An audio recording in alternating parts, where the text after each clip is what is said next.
Hey everyone, तो कैसे हैं आप सब। अगर आप मेरे चैनल को फॉलो कर रहे हैं तो आप ये चीज़ बता सकते हैं कि skin to skin contact case पे मैंने एक डेडिकेटेड वीडियो बनाई थी जिसमें मैंने बॉम्बे हाई कोर्ट के द्वारा दी गई जजमेंट को आप लोगों के सामने दिखाया था।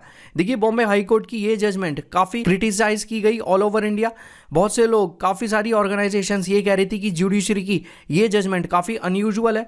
फिर इस केस को अपील किया गया ऑनरेबल सुप्रीम कोर्ट में। तो ऑनरेबल सुप्रीम कोर्ट ने कुछ दिन पहले इस केस में अपना फाइनल वर्डिक्ट दिया है और हमारे सामने रखी हैं कुछ इंपॉर्टेंट स्टेटमेंट्स और ऑब्जर्वेशंस जो हम लोगों के लिए जानना काफी इंपॉर्टेंट हो जाता है। हर एक चीज को इस वीडियो में ध्यान से समझेंगे, वीडियो पूरा देखिएगा।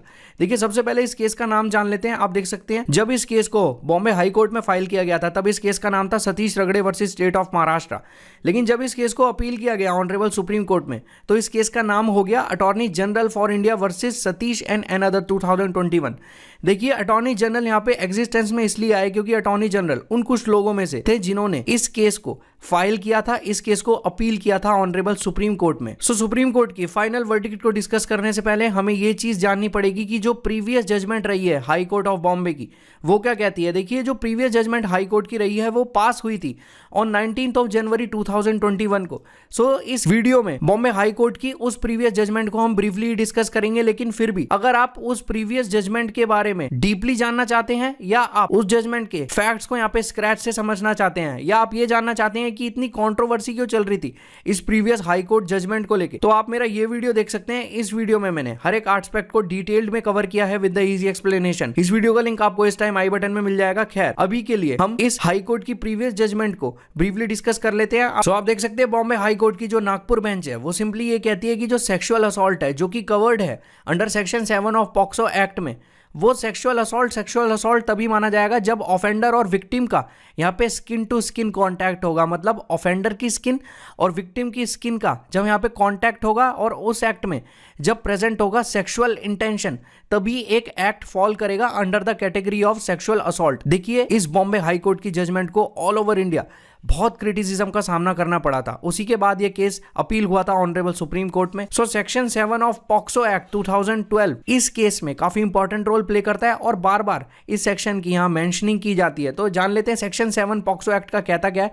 आप देख सकते हैं, however with sexual intent touches the, मतलब अगर कोई भी पर्सन सेक्सुअल इंटेंट रखता है और वो किसी चाइल्ड के इन चीजों को टच करता है और या तो वो चाइल्ड को कहता है कि आप इन चीजों को टच करो, उस पर्सन की, जो पर्सन यहाँ पे सेक्सुअल इंटेंट रखता है, या तो किसी और पर्सन की, और या तो वो पर्सन जो यहाँ पे सेक्सुअल इंटेंट रखता है वो कोई और एक्ट करता है जिसमें सेक्सुअल इंटेंट यहाँ शामिल है, तो वो पर्सन जो यहाँ सेक्सुअल इंटेंट रख रहा है उसे बुक कर लिया जाएगा under section 7 of POCSO act 2012 में। और एक बार कोई पर्सन यहाँ पे पॉक्सो एक्ट के अंदर सेक्शन 7 में बुक हो जाता है तो उस पर्सन को सेक्शन 8 ऑफ पॉक्सो एक्ट के अकॉर्डिंग पनिश किया जाता है, जिसके अकॉर्डिंग उसे 3 इयर्स तक की यहाँ पे इंप्रिजनमेंट हो सकती है। फाइनली ऑनरेबल सुप्रीम कोर्ट इस केस को सुनते टाइम कुछ इंपॉर्टेंट स्टेटमेंट्स और ऑब्जर्वेशंस हमारे सामने रखते हैं।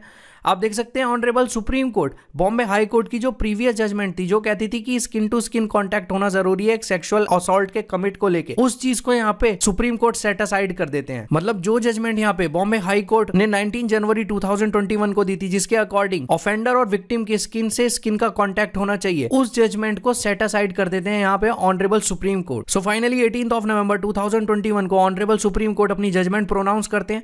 जब ये केस अपील किया गया था ऑनरेबल सुप्रीम कोर्ट में तो इस केस को सुनने के लिए 3 जजेस की बेंच को यहां पे कंस्टिट्यूट किया गया था। कौन कौन से जजेस उस बेंच में थे इस चीज को भी जान लेते हैं। आप देख सकते हैं, उस बेंच में थे justice U U Lalit, justice S Ravindranath Bhatt and justice Bela M Trivedi. ये तीनों जजेस यहां पे अपनी जजमेंट प्रोनाउंस करते हैं उन अपील्स को ध्यान में रखते हुए जो कि फाइल की गई थी by the attorney general of India, national commission for women and state of Maharashtra.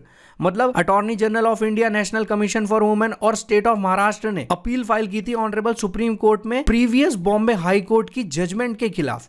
जैसा कि मैंने आपको बताया था कि जब बॉम्बे हाई कोर्ट ने अपनी जजमेंट दी थी जिसमें उन्होंने स्किन टू स्किन का यहाँ पे जिक्र किया था, तो ऑल ओवर इंडिया इस बॉम्बे हाई कोर्ट की जजमेंट का काफी क्रिटिसिज्म हुआ, काफी कंट्रोवर्सी यहाँ पे एग्जिस्टेंस में आई और बहुत से लोग इस जजमेंट से नाराज थे। तो इसी जजमेंट से नाखुश होकर काफी सारी ऑर्गेनाइजेशंस ने और पर्संस ने अपील फाइल की थी ऑनरेबल सुप्रीम कोर्ट में। उसमें से कई अपीलेंट के नाम आपके सामने हैं। फाइनली ऑनरेबल सुप्रीम कोर्ट इस केस में लैंडमार्क वर्डिक्ट देते हुए ये कहते हैं कि सेक्सुअल असॉल्ट जो कि कवर्ड है under section 7 of POCSO act 2012 में, उस सेक्सुअल असॉल्ट के होने के लिए जो मेन इंग्रेडिएंट है वो होना चाहिए सेक्सुअल इंटेंट, ना कि स्किन टू स्किन कांटेक्ट।